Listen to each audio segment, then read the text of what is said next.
Welcome to Praveen tech tips. ఇవాళ వీడియోకి వచ్చేసరికి అయితేనేమో టెక్ న్యూస్. చిన్న రిక్వెస్ట్ ఏంటంటే ఛానల్ని సబ్స్క్రైబ్ చేసుకోండి అండ్ కంటెంట్ నచ్చితే అయితే లైక్ చేయండి. ఫస్ట్ న్యూస్ చూసుకుంటే మాత్రము నథింగ్ నుంచి అన్నమాట. సో నథింగ్ వాళ్ళది ఎప్పటి నుంచో మనం అంటున్నాం కదా, నథింగ్ ఇయర్ ఏదైతుందో అఫీషియల్గా TWS ఉన్నాయి కదా, అవి లాంచ్ అయిపోయినాయి. ఇక్కడ ఫస్ట్ ప్రైస్ చూసుకుంటే నథింగ్ ఇయర్ వచ్చేసరికి అయితే 12,000 ఉంది, ఇయర్ ఏ వచ్చేసరికి అయితే 8,000 ఉంది అనమాట. సో దీంట్లో 2 కలర్ వేరియంట్స్తో పాటు కూడా వస్తుందన్నమాట. సో ఒకవేళ ఇక్కడ మీరు ఇంట్రెస్టెడ్ ఉంటే దీన్ని సపరేట్ ఇంకో వీడియో చేయమంటే సపరేట్ వీడియో చేస్తాం. కానీ నా ఒపీనియన్ TWSకి 3,000 కంటే ఎక్కువ పెట్టడం అవసరం లేదనిపిస్తుంది. ఇది 3,000 కంటే ఎక్కువనే ఉంది. సో ఒకటి 12,000 ఉంది, ఇంకొకటి వచ్చేసరికి అయితేనేమో 8,000 ఉంది. సో మోస్ట్లీ స్కిప్ చేయమంటే లేదు, నథింగ్ ఫోన్ నుంచి కావాలా, ప్రీమియం కావాలంటే తీసుకోవడం. తర్వాత నెక్స్ట్ చూసుకుంటే మోటరోలా నుంచి అన్నమాట. సో మోటరోలా వాళ్ళది E14 స్మార్ట్ ఫోన్ సంబంధించిన కొన్ని సర్టిఫికేషన్స్ అయితే బయటపడ్డాయి వెబ్సైట్లో. అండ్ ఇక్కడ ఈ స్మార్ట్ ఫోన్కి 20 వాట్ ఫాస్ట్ ఛార్జింగ్ సపోర్ట్ ఉందనేసి అయితే బయటపడ్డది అనమాట. ఇంకా కొన్ని స్పెసిఫికేషన్స్ అయితే ఏం లేవు, కానీ ఈ స్మార్ట్ ఫోన్ వచ్చేసరికి మోటరోలా E13కి సక్సెసర్ అనుకోవచ్చు. సో దీంట్లో ఏ ప్రాసెసర్ వాడతారో చూద్దాం. పాతదానికైతే యూనిఎస్ఓసి వాటి దీంట్లో క్వాల్కామ్దా లేకపోతే స్నాప్డ్రాగన్దా లేకపోతే మీడియాటెక్ వాళ్ళు యూజ్ చేస్తారా అనేది చూద్దాం ఒకసారి. తర్వాత నెక్స్ట్ చూసుకుంటే రియల్మీ నుంచి అన్నమాట. సో రియల్మీ వాళ్ళు Realme C65 5G smart phone, entry level 5G smart phone under 10K తీసుకొస్తారు అన్నమాట. సో అండర్ 10Kలో ఏం తీసుకొస్తారో తెలియదు. సో అండర్ 10K అంటే 10K ఉండదు. నాకు తెలిసి ఈ స్మార్ట్ ఫోన్ వచ్చేసరికి విత్ ఆఫర్స్ అన్న అండర్ 10K అంటే ఏముండదు. 9,999 రూపాయలు అన్నా సరే ఒక రూపాయి తక్కువ 10,000 కాబట్టి ఇది అండర్ 10K కూడా అట్లా కూడా చేస్తారు మన వాళ్ళు. లేకపోతే 9,500 కన్నా తీసుకురావచ్చు. లైక్ పోకోలో ఒక మోడల్ ఉందన్నమాట. సో అట్లా అనేది తీసుకురావచ్చు అనమాట. చూద్దాము. ప్రస్తుతానికైతే ఒక పోస్టర్ అయితే వచ్చింది, కమింగ్ సూన్ అనేసి. తర్వాత నెక్స్ట్ చూసుకుంటే AI నుంచి అన్నమాట.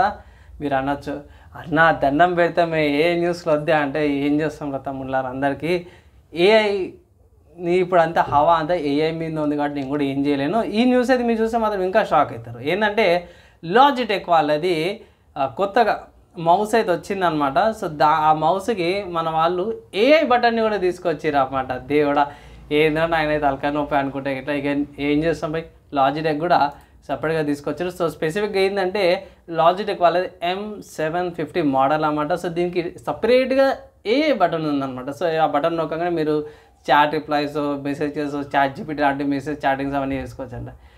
అంటే సపరేట్గా డెడికేటెడ్ వెబ్సైట్ కాకుండా చిన్నగా స్క్రీన్ లాగా వచ్చేసి అక్కడ మీరు చాటింగ్ అనేది చూసుకోవచ్చు. ఎందుకయ్యా లైఫ్ మొత్తం కూడా ఏఐలో నూకేస్తారు అయిందో నాకు ఆడికి వచ్చింది ఏందో ఇక అర్థమైతే లేదు. చూద్దాం ఇక అప్డేట్స్ రాగానే ఇంకొక అప్డేట్ అయితే ఇస్తాం. ప్రస్తుతానికి ఇది ఒకటి అన్నమాట. తర్వాత నెక్స్ట్ చూసుకుంటే హార్డ్వేర్ సంబంధించిన న్యూస్ అనమాట. ఇక్కడ ఫస్ట్ న్యూస్ చూసుకుంటే AMD నుంచి అన్నమాట. సో AMD వాళ్ళ pro series work station processor, laptop processor, desktop processor అయితే తీసుకొచ్చారన్నమాట. ఇక్కడ మెయిన్ చూసుకుంటే ఇక్కడ సెక్యూరిటీ ఎక్కువ ఉంటుంది. నార్మల్ దానికంటే కూడా కొన్ని సెక్యూరిటీ ఫీచర్స్ కానీ మిగతా ఏవైతే ఉన్నాయో ఈ pro series laptops and desktop ప్రాసెసర్స్లో ఫీచర్స్ మాత్రం చాలా ఉంటాయి. ఇక్కడ Ryzen Pro 8000G సిరీస్ అనమాట. తర్వాత Ryzen Pro 8040 మొబైల్ CPUs అనమాట. సో రెండు కూడా రిలీజ్ చేశారు. ఇవి ప్రాసెసర్ల గురించి సపరేట్గా తీసుకొస్తాను. ఇక్కడ ఏంటంటే స్లైట్ ఇంప్రూవ్మెంట్ ఉంటుంది. అండ్ ఇంకొకటి ఏంటంటే దీంట్లో AIని తీసుకొచ్చారు. అన్న ఇంతకుముందుకి AI చెప్పిన మళ్ళీ ఇప్పుడు AI ఏంటంటే ఎస్ ఇది Ryzen AIతో పాటు వస్తుంది అన్నమాట. ప్రో సిరీస్ కాబట్టి బిజినెస్ వాళ్ళకి యూజ్ ఉంటుందా యూజ్ లేదా తెలియదు, కానీ వాళ్ళకి కొన్ని ఫీచర్స్ అనేవి ఏంటంటే కొంచెం బెనిఫిషియల్గా ఎక్కువ వస్తాయి అనుకోవచ్చు. వాళ్ళకి ఎక్కువ పైసలు పెడతారు కాబట్టి బల్క్లో తీసుకుంటారు. సో ఇక్కడ అవే ఉన్నాయన్నమాట. డెస్క్టాప్ అండ్ ల్యాప్టాప్ కూడా Ryzen AI అనేసి అయితే మీకు సింపుల్ చెప్పాలంటే AMD Ryzen AI Pro ప్రాసెసర్లను వచ్చినాయి. ఇక్కడ మీరు AI ఫీచర్స్తో పాటు అయితే వస్తున్నాయి. సో అప్కమింగ్లో సపరేట్గా ఇంకో దీనికి డెడికేటెడ్గా సపరేట్ ఇంకో వీడియో చూస్తున్నాను, దానికోసం అయితే వెయిట్ చేయండి. తర్వాత మీరు నెక్స్ట్ చూసుకుంటే గోస్ట్ ఆఫ్ సుషీమా డైరెక్టర్ కట్ అనే ఒక గేమ్కి PC రిక్వైర్మెంట్స్ అయితే మన వాళ్ళు రివీల్ చేసారన్నమాట. సో ఇక్కడ తక్కువ మినిమం సిస్టమ్ రిక్వైర్మెంట్ చూసుకుంటే లైక్ నేను ఎప్పుడు అంటాం కదా 720p 30 fps అని, దాంట్లో సిస్టమ్ రిక్వైర్మెంట్ చూసుకుంటే i3 7th జనరేషన్ ఉంది, Ryzen 3 1200 అండ్ NVIDIA వాళ్ళ 964GB ఉంది, AMD RX 5500 XT ఉంది, 8GB కంపల్సరీ ర్యామ్ ఉండాలి, 75GB SSD స్టోరేజ్ అనమాట. హార్డ్ డిస్క్ కూడా కాదు ఇక్కడ అన్నిటికీ మినిమం SSD స్టోరేజ్ ఉంది. సో మెల్లమెల్లగా అందరూ కూడా హార్డ్ డిస్క్లకు అయితే వదిలేస్తారు. నెక్స్ట్ చూసుకుంటే విండోస్ 10 కంపల్సరీ ఉండాలన్నమాట. అండ్ మీడియంకి వచ్చేసరికి అయితేనేమో i5 8th జనరేషన్, హైకి వచ్చేసరికి అయితేనేమో i5 11th జనరేషన్ ఉంది, వెరీ హైక్ కూడా అదే ఉందన్నమాట. ఇంకా గ్రాఫిక్ కార్డ్ కూడా చేంజ్ అవుతుంది.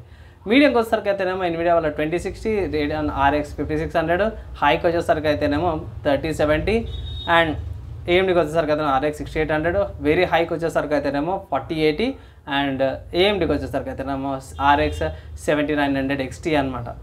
సో ఇక్కడ మీడియం, హై, వెరీ హైలో 16GB ర్యామ్ ఉంది అండ్ విండోస్ 10 కంపల్సరీ. సో దీని మీద కూడా నేను సపరేట్గా ఇంకొక వీడియో అయితే, ఒక బ్లాగ్ పోస్ట్ లాగా చిన్న వీడియో అయితే చేస్తున్నాను, దానికోసం అయితే వెయిట్ చేయండి.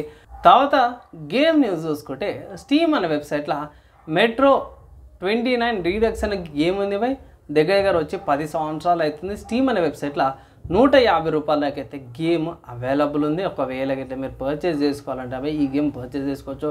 మంచి విషయం ఏంటంటే ఈ గేమ్ విండోస్లో, మ్యాక్లా, స్టీమ్ ఓఎస్ అండ్ లినక్స్లో కూడా సపోర్ట్ ఉంది అన్నమాట. లినక్స్ వచ్చేసరికి యుబింటూ లేటెస్ట్ ఉంటే సరిపోతాయి. పాత మోస్ట్ ఆఫ్ ది కేసెస్లో పాత కూడా రన్ చేస్తలేడు అనుకోండి. సో అండ్ విండోస్ 10 కూడా అదే. విండోస్ 10కి వచ్చేసరికి అయితేనేమో విండోస్కి వచ్చేసరికి విండోస్ 10 కంపల్సరీ అనమాట. విండోస్ 7 కానీ విండోస్ XP కానీ రాదు. అండ్ మ్యాక్ ఓఎస్ వచ్చేసరికి కదా మ్యాక్ ఓఎస్ 10.9.5 కంటే ఎక్కువ ఉండాలి. సిస్టమ్ రిక్వైర్మెంట్స్ వచ్చేసరికి అయితే పెద్దగా అయితే ఏం లేవు. డ్యూయల్ కోర్ ప్రాసెసర్ సరిపోతుంది, 2GB ర్యామ్, 10GB స్టోరేజ్ ఉంటే సరిపోతుంది. అంత పెద్దగా రిక్వైర్మెంట్స్ ఏం లేవు, ఈజీగా రన్ చేసుకోవచ్చు. సో ఇవి ఇవాళ నా tech news and also game news updates అవ్వడం. మీకు ఎలా అనిపించింది, మీ ఒపీనియన్, డౌట్స్, క్వశ్చన్స్ కింద కామెంట్ చేసుకోవచ్చు. ఈ వీడియో ఇక్కడ దాకా ఎవరైతే చూసారో వాళ్ళందరి థ్యాంక్స్. నెక్స్ట్ వేళ కలుసుకుందాం.